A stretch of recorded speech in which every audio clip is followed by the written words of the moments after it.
Handpicked straight out of the OS Pathfinder guidebook, this is one of my top 5 Cornwall walks. So strap in for 5 loops, 5 adventures, and 5 chances to see why this book should be your next walking companion. So to kick off today's chapter, we're going to start off down at Readymoney Cove, a tiny tucked away gem where the River Foy meets the sea. And yeah, it's pretty beaut. It's the kind of place you just want to ditch your shoes and your stress all in one go. And perched upon the cliff is St Catherine's Castle. Built under Henry VIII, the castle once guarded the estuary from French invaders. But when I stood here nearly a year ago, I wasn't in a great place. I was in a proper pickle mental health wise, and I remember watching a pod of dolphins dancing in the river mouth and thinking, if they can find joy out here, then maybe I can too. Anyway, from here the path pulls away heading towards Gribbin Head, and this stretch is awesome to let your thoughts breathe, just rolling with the ebb and flow of the hills around you. And actually it was somewhere along here about a year ago that Bimbling Books Beer was born, in the middle of all that turmoil and chaos. Back then it was just a small idea about slowing down, walking a little bit more, and then sometimes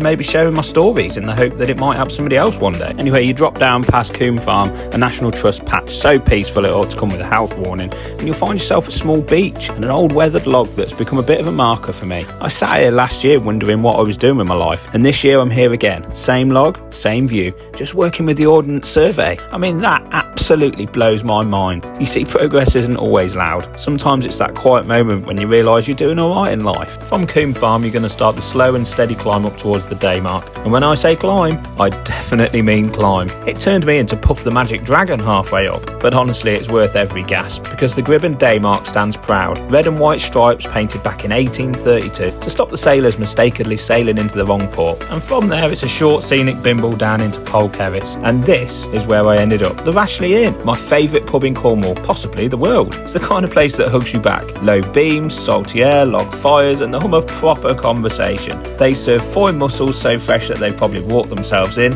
and pints from across Cornwall that could start a whole new religion. And honestly, I had Tippity Witch when I was there from Good Brewing Company, and it hit like liquid sunshine. Honestly, this place is unreal. But from the Rashley, it's a steep climb back out, before the trail cuts back across open fields and joins the Saints Way, leading you on a full circular back to Readymoney Cove. And that rounds off the second instalment in my top 5 walks in Cornwall.